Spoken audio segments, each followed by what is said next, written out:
പ്രിയപ്പെട്ട സഹോദരീ സഹോദരന്മാരെ, ഇന്നത്തെ സുവിശേഷത്തിൽ യേശു നമ്മെ ആഴത്തിൽ സ്വതന്ത്രരാക്കുന്ന ഒരു സത്യം നൽകുന്നു. നിങ്ങൾ ചോദിക്കുന്നതിനു മുൻപ് തന്നെ നിങ്ങളുടെ പിതാവിന് എന്താണ് വേണ്ടതെന്ന് അവൻ അറിയുന്നു. മത്തായി 6:8.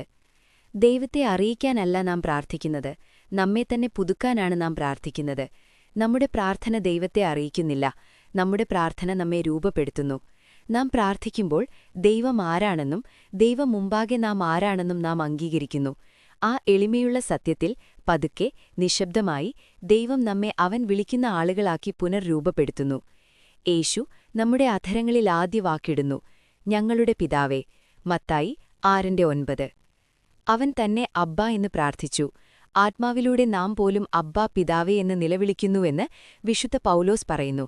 ഗലാത്യർ 4:6, റോമർ 8:15.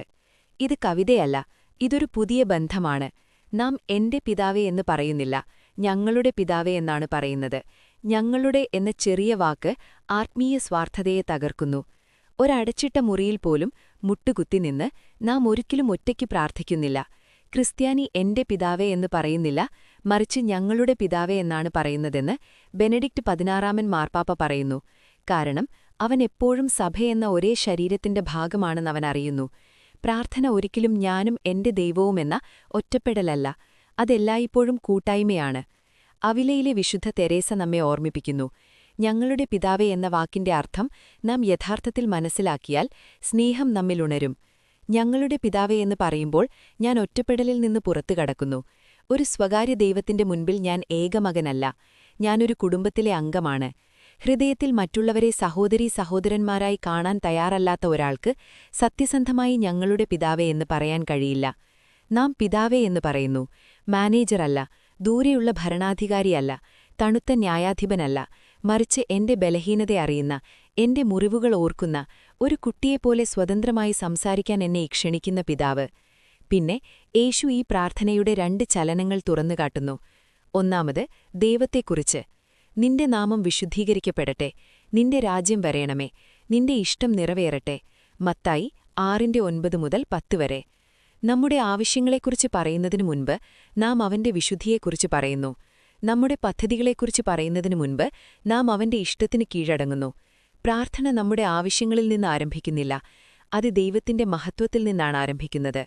വിശുദ്ധ ജോൺ ക്രിസോസ്റ്റം പറയുന്നു, ദൈവത്തെ പിതാവേ എന്ന് വിളിക്കുന്നവന് പിതാവിന്റെ മഹത്വത്തെ ഒന്നാമത് വയ്ക്കുന്നതാണ് യോഗ്യം. നിന്റെ നാമം വിശുദ്ധീകരിക്കപ്പെടട്ടെ എന്ന് പറയുന്നതിങ്ങനെ തന്നെയാണ്. പിതാവേ, എന്റെ ജീവിതത്തിലൂടെ നിന്റെ നാമം മഹത്വപ്പെടട്ടെ. എന്റെ വാക്കുകളും എന്റെ തീരുമാനങ്ങളും എന്റെ ബന്ധങ്ങളും നിന്റെ നാമത്തെ സ്തുതിക്കാൻ എളുപ്പമാക്കട്ടെ, കഠിനമാക്കാതിരിക്കട്ടെ. ആ ലളിതമായ ആഗ്രഹത്തിൽ നമ്മിലും നമ്മുടെ ചുറ്റുമുള്ള ദൈവത്തിന്റെ രാജ്യം വരാൻ നാം ക്ഷണിക്കുന്നു. പിന്നെ രണ്ടാമത്തെ ചലനം നമ്മെക്കുറിച്ച്. ഇന്ന് ഞങ്ങളുടെ ദൈനംദിന അപ്പം ഞങ്ങൾക്ക് തരൂ, ഞങ്ങളുടെ കടങ്ങൾ ഞങ്ങളോട് ക്ഷമിക്കൂ, പ്രലോഭനത്തിലേക്ക് ഞങ്ങളെ നയിക്കരുത്, തിന്മയിൽ നിന്ന് ഞങ്ങളെ വിടുവിക്കണമേ. മത്തായി 6:11, 13. ഇവിടെ നാം നമ്മുടെ ആശ്രയത്വം ഏറ്റുപറയുന്നു. ഞങ്ങൾക്കപ്പം വേണം, ഞങ്ങൾക്ക് കരുണ വേണം, ഞങ്ങൾക്ക് ശക്തി വേണം, ഞങ്ങൾക്ക് സംരക്ഷണം വേണം. ഈ ചെറിയ പ്രാർത്ഥന മുഴുവൻ ക്രിസ്തീയ ജീവിതത്തെ ഉൾക്കൊള്ളുന്നു.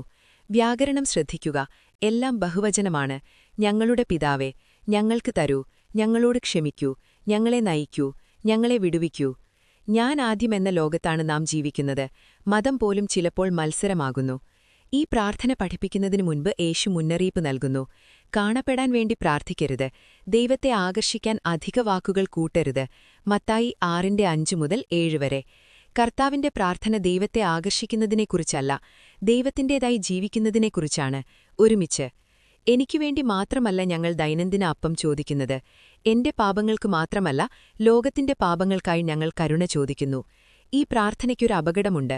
കാരണം യേശു പറയുന്നു, നിങ്ങൾ മറ്റുള്ളവരുടെ തെറ്റുകൾ ക്ഷമിച്ചാൽ നിങ്ങളുടെ സ്വർഗസ്ഥനായ പിതാവും നിങ്ങളെ ക്ഷമിക്കും. നിങ്ങൾ മറ്റുള്ളവരോട് ക്ഷമിക്കുന്നില്ലെങ്കിൽ നിങ്ങളുടെ പിതാവും നിങ്ങളെ ക്ഷമിക്കുകയില്ല. ഞങ്ങൾ ക്ഷമിക്കുന്നതുപോലെ ഞങ്ങളോട് ക്ഷമിക്കണമേ എന്ന് പറയുമ്പോൾ നാം ദൈവത്തിനൊരളവ് കൈമാറുന്നു. ഈ പ്രാർത്ഥന നമ്മെ മോചിപ്പിക്കാം, അതുപോലെ തന്നെ നമ്മെ തുറന്നു കാട്ടുകയും ചെയ്യും. പ്രാർത്ഥന മാന്ത്രികമല്ല, പ്രാർത്ഥന കൃത്രിമമല്ല, ദൈവത്തെ നിയന്ത്രിക്കുന്ന ഒരു സൂത്രവാക്യമല്ല. ദൈവം പിതാവാണ്, ഒരു യന്ത്രമല്ല. നാം അനുഗ്രഹങ്ങൾ സ്വീകരിക്കാൻ വരുന്നതല്ല, കുട്ടികളായി വിശ്വസിക്കാനും കേൾക്കാനും കീഴടങ്ങാനുമാണ് നാം വരുന്നത്. അതുകൊണ്ട് ഇന്ന് സ്വർഗസ്ഥനായ പിതാവേ എന്ന് പ്രാർത്ഥിക്കുമ്പോൾ നാം നമ്മെ തന്നെ ചില ചോദ്യങ്ങൾ ചോദിക്കട്ടെ. മറ്റുള്ളവർ യഥാർത്ഥത്തിൽ എന്റെ സഹോദരീ സഹോദരന്മാരാണെന്ന് ഞാൻ വിശ്വസിക്കുന്നുണ്ടോ? ഞങ്ങളോട് ക്ഷമിക്കണമേ എന്ന് പറയുമ്പോൾ ഞാൻ ഹൃദയത്തിൽ പക സൂക്ഷിക്കുന്നുണ്ടോ? നിന്റെ ഇഷ്ടം നിറവേറട്ടെ എന്ന് പറയുമ്പോൾ ഞാൻ എന്റെ ഇഷ്ടം അവനോട് ഒപ്പിടാൻ ആവശ്യപ്പെടുന്നുണ്ടോ? ഞങ്ങളുടെ പിതാവേ എന്നതൊരു പതിവ് വാചകമാകരുത്. അത് നമ്മുടെ അഹങ്കാരത്തെ ഇളക്കിമറിക്കുന്ന ആത്മീയ ഭൂകമ്പമാകട്ടെ. നാം അത് ബോധപൂർവം പ്രാർത്ഥിച്ചാൽ അത് നമ്മെ കൂടുതൽ എളിമയുള്ളവരും കൂടുതൽ ക്ഷമിക്കുന്നവരും കൂടുതൽ ഉദാരരായരും കൂടുതൽ സാമുദായികരുമായി മാറ്റും. സഹോദരീ സഹോദരന്മാരെ, ദൈവത്തെ ഒരു സേവകനാഥനായി കാണുന്നത് നിർത്തി പ്രിയപ്പെട്ട മക്കളായി അവനോട് ബന്ധപ്പെടാം. ഈ ആഴ്ചയിലെ നമ്മുടെ പ്രാർത്ഥന ശ്രദ്ധയോടും ആത്മാർത്ഥതയോടും മാറ്റത്തിന് തയ്യാറായ മനസ്സോടും കൂടിയതാകട്ടെ. ഞങ്ങളുടെ പിതാവേ എന്ന് പറയാൻ നാം ധൈര്യപ്പെടുമ്പോൾ നാം ക്രിസ്തുവിൽ യഥാർത്ഥ സഹോദരീ സഹോദരന്മാരാകുന്നു. പിതാവിന്റെ മുൻപിൽ ഒരു കുടുംബം. അവൻ എല്ലാം അറിയുന്നവൻ, എപ്പോഴും സ്നേഹിക്കുന്നവൻ, ക്ഷമയോടെ കാത്തിരിക്കുന്നവൻ, കൂടുതൽ വാക്കുകൾക്കല്ല, നമ്മുടെ ഹൃദയങ്ങൾക്കായി. ആമേൻ.